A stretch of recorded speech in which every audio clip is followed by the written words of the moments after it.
Sometimes you have a plan for the next project, and something just comes out that ruins it. So today, I'm going to tell you about how I prepped my first ever model for a mini painting competition. My name is Anders, and let's talk some hobby.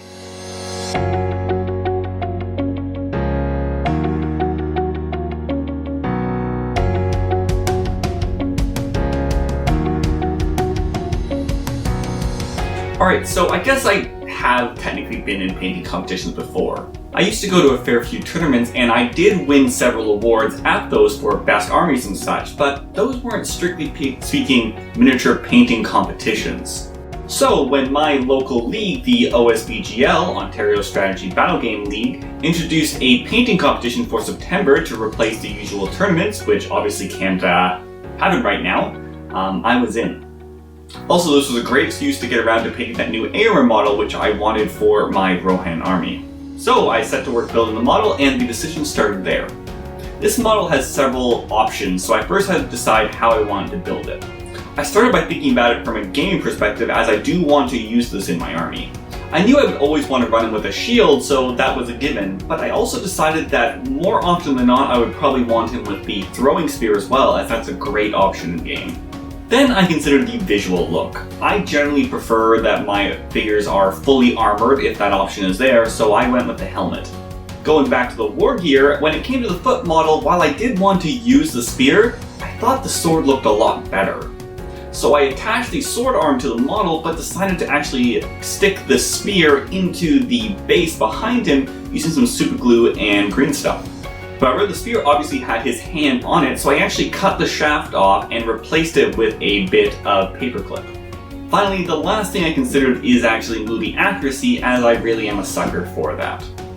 The main place this came in was actually to do with the horse armor, as cool as that piece is and as great as it looks on the model, you just never see it in the films, so I didn't include it.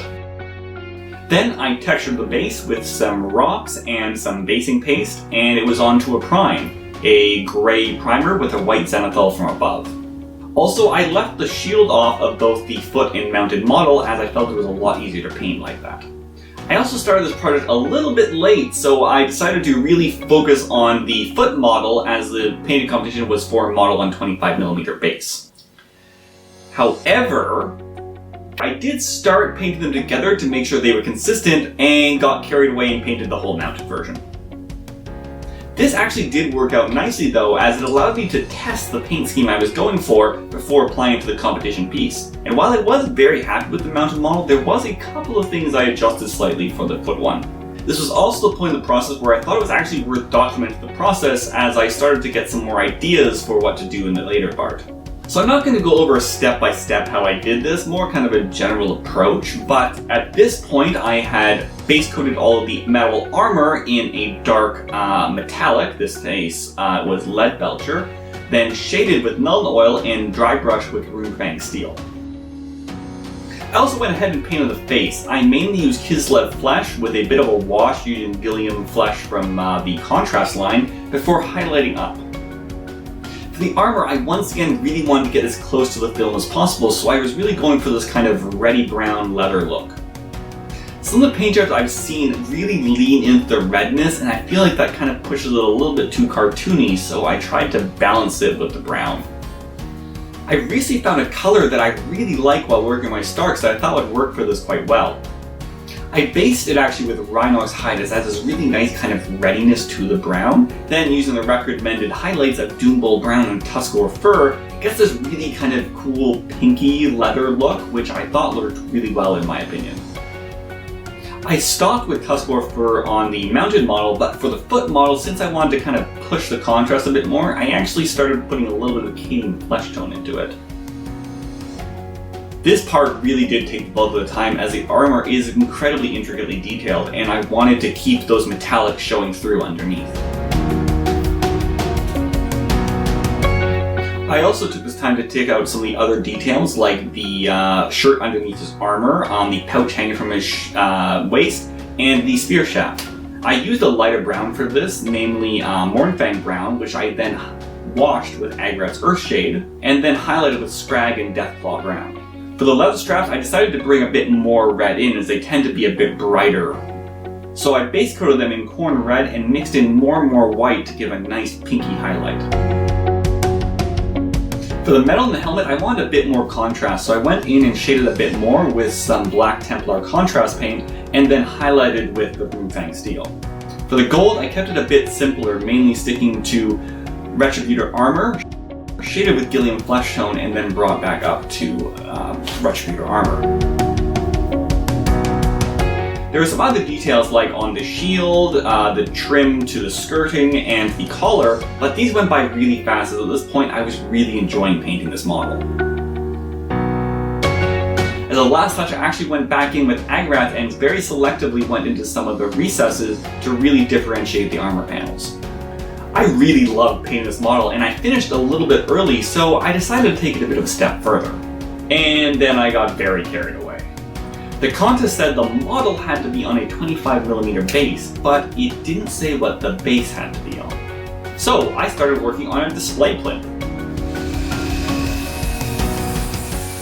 I had some spare 4x4 wood sitting around, so I cut that into a cube and then cut a square of 1x6 to act as a base.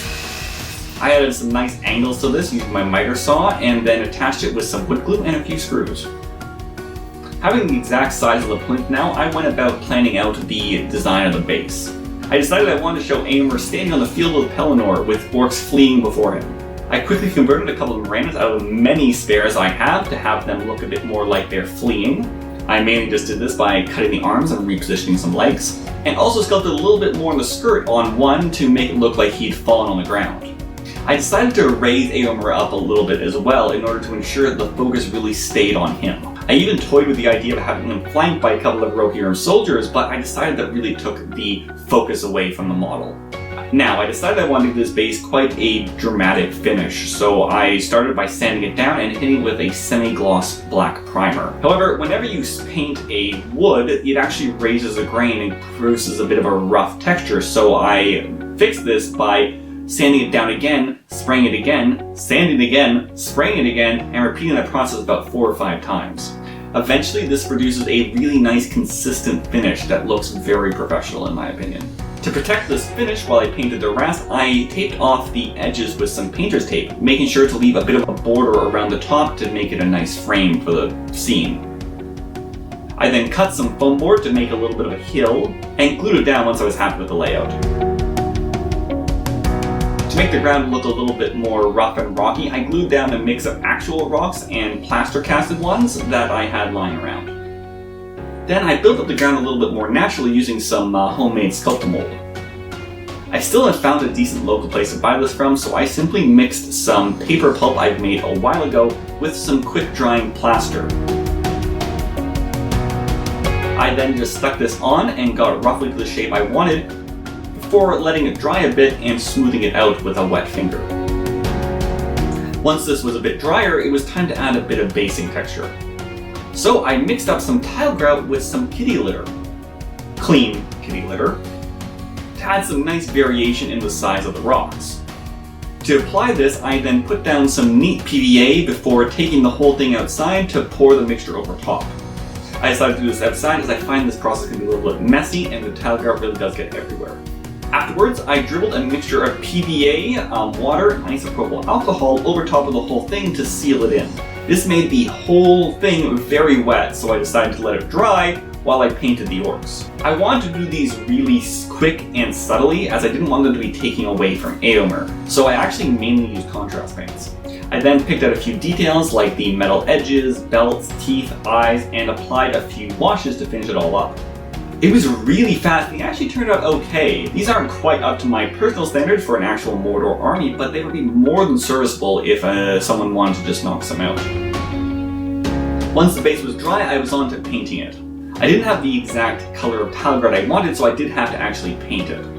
I was trying to match my Rohan base, so I started again with a base coat of Rhinox hide that was then dry brushed with Xandri dust and a little bit of Screaming Skull.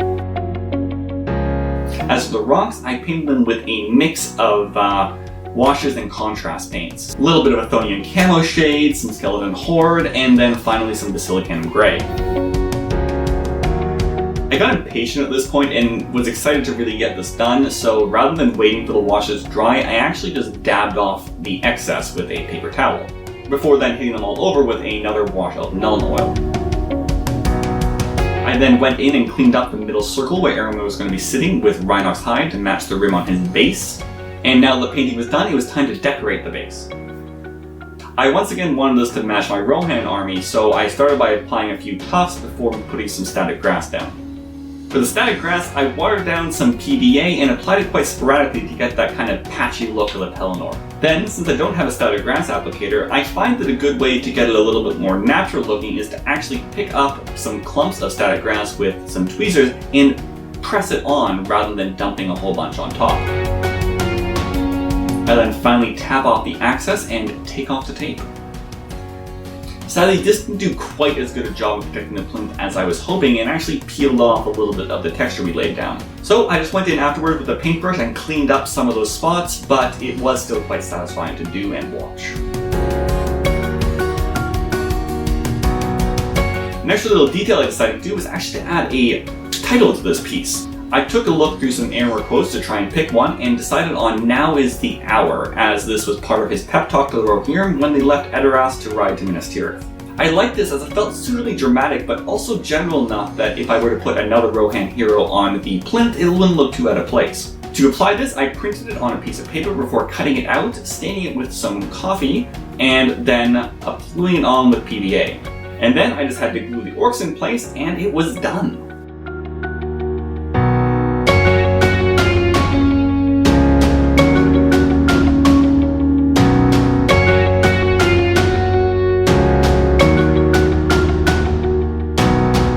I'm actually really proud of how this turned out, so it was just time to take some pictures, submit it to the competition, and wait on the results. Drum roll, drum roll, drum roll, drum roll, drum roll, drum roll, drum roll.